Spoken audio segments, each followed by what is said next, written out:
Final Fantasy VII Remake has received its fair share of criticism since its release in early 2020, and justifiably so in my opinion. From the jump, Square Enix's decision to split the original game into several chunks that would be released years apart raised some eyebrows from critics and fans alike. When it was announced that Part 1 of the remake would only include the Midgar section from the original game, I might have been one of the only people out there who was actually excited to see Square's twist on a more modern interpretation of Midgar. For context, the Midgar section of the original Final Fantasy VII was only about 2 or so hours in length.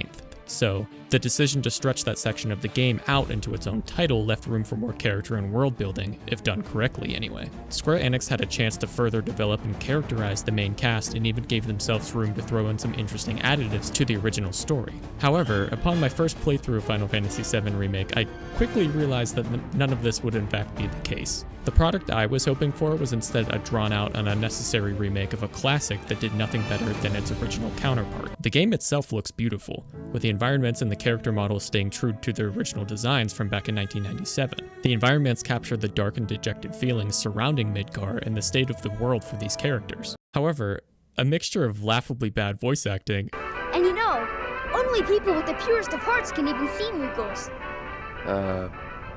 You talking about me? and unnecessary bloat led the way towards an overall negative experience of the game in my book. However, there is one section of the game where I believe Square Enix was on the right track to making a good remake, and I want to focus on that today rather than all the negative thoughts I have on this game, and trust me, there are a lot that I could probably make a separate video about. But for the sake of this video, the section I'm referring to is Chapter 8, Budding Bodyguard, or the Sector 5 Slums. For those who are unaware, this chapter of the game sees Cloud ripped away from the rest of the main cast and dropped, literally, into an isolated church on a bed of flowers with no idea of where he is or how he's even alive. Cloud is then greeted by Aerith, who is being hunted by Shinra, a power company responsible for the future destruction of the planet, and he springs to her rescue. The rest of this chapter sees the two of them exploring the Sector 5 slums of Midgar, helping people along the way with their problems, and Cloud acting as Aerith's bodyguard, protecting her from the Shinra grunts who want to capture her. This section of the game might be the most simple in terms of story beats, but that is exactly why this is my favorite section of the game. The Sector 5 slums gives Cloud and Aerith room to breathe as characters and plenty of room for the players to learn about them as individuals. They have a stark contrast between them that works as a dynamic between the two characters as well. Cloud being the more edgy, quiet, stoic type, and Aerith being the more fun, upbeat, and bubbly type to balance out Cloud's demeanor. The reason this section works so well for me is because there are no stakes whatsoever in these slums. It's just two characters being thrown into situations and allowing the story to come to them. That's storytelling at its finest to me. When you have two pre-established characters whose personalities the audience is easily able to read, and you throw them in a situation to let the story write itself. If you know anything about me, I have a passion for writing and storytelling. One of my favorite quotes is from E.L. Doctorow, and he writes, "Good writing is supposed to evoke sensation in the reader, not the fact that it is raining, but the feeling of being rained upon." This section of the game is the kind of additional characterization that I wanted to see from Final Fantasy VII Remake, and this quote specifically is especially translated to the game through its accompanying soundtrack that looms constantly in the background of the Sector 5 slums. The one track from the game's music that saved my experience in its entirety and kept my hopes alive for a good part 2 of the Final Fantasy VII Remake.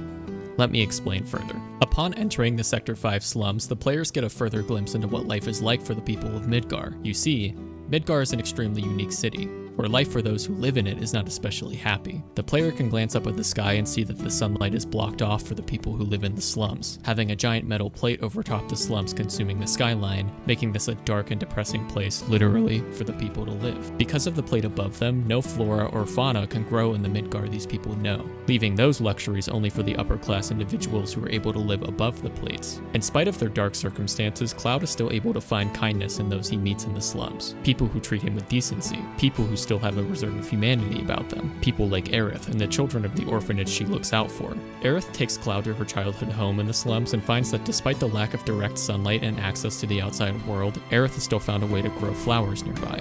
He doesn't understand nor care about the importance of those flowers to Aerith, but even for a short while, Cloud is able to be a normal person in her presence delivering those flowers to the orphanage. In a sense, Aerith is able to give Cloud the gift of humanity once again in a city that strips you of any color that remains in your imagination. The soundtrack that backs these moments is not some grand orchestral piece that the players are able to put a singular emotion to either. Like the feelings Cloud is interpreted to be experiencing while roaming the Sector 5 slums with Aerith, the soundtrack is appropriately complex. This song song you're hearing as I speak just sounds like home, specifically how we remember home when we aren't there. It's warm, inviting, and calm, but there's almost an air of sadness about it, like a small hole that can't quite be filled. It's soothing, yes, but yet makes you want to cry. It's the pure feeling of nostalgia, the feeling of a loved one. To me, this song was composed specifically for both Cloud and Aerith. It conveys to Aerith the feelings of what it's like to grow up in Midgar, never being able to be fulfilled, yet being the place where your family is, the people most important to you. And for Cloud, it reminds him of his childhood. Having never grown up in Midgar, this song can represent Cloud's feelings of wanting to escape the city he came to as a young adult. It represents those feelings he doesn't show on the surface, but still very much stir underneath his psyche and begin to bubble to the surface when he's with Aerith. If you can't tell, I loved this section of the game, and it's one that I hope you can appreciate a little further now as well. Instead of my hopes of getting a well-written, but admittedly more drawn-out opening sequence of a larger story in the Final Fantasy VII Remake, the players instead were greeted with a game that mostly does not understand nor care about the urgency of the moment. The pacing of this game is just far, far too slow, with unnecessary environmental obstacles blocking the path of the player, and moments that did not land for me personally.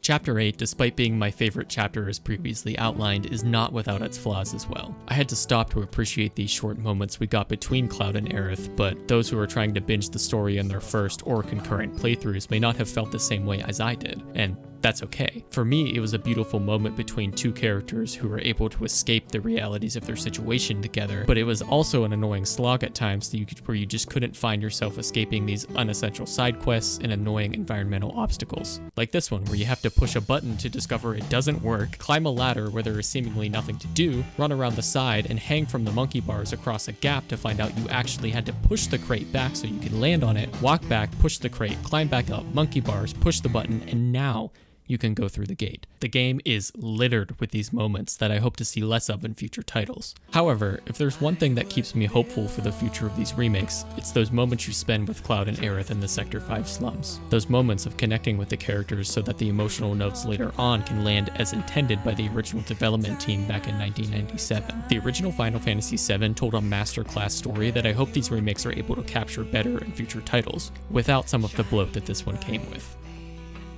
Thank you guys so much for watching, and if you like this video, be sure to subscribe to the channel so you can get updates about future content that I will have coming. And until then, I will see you guys next time.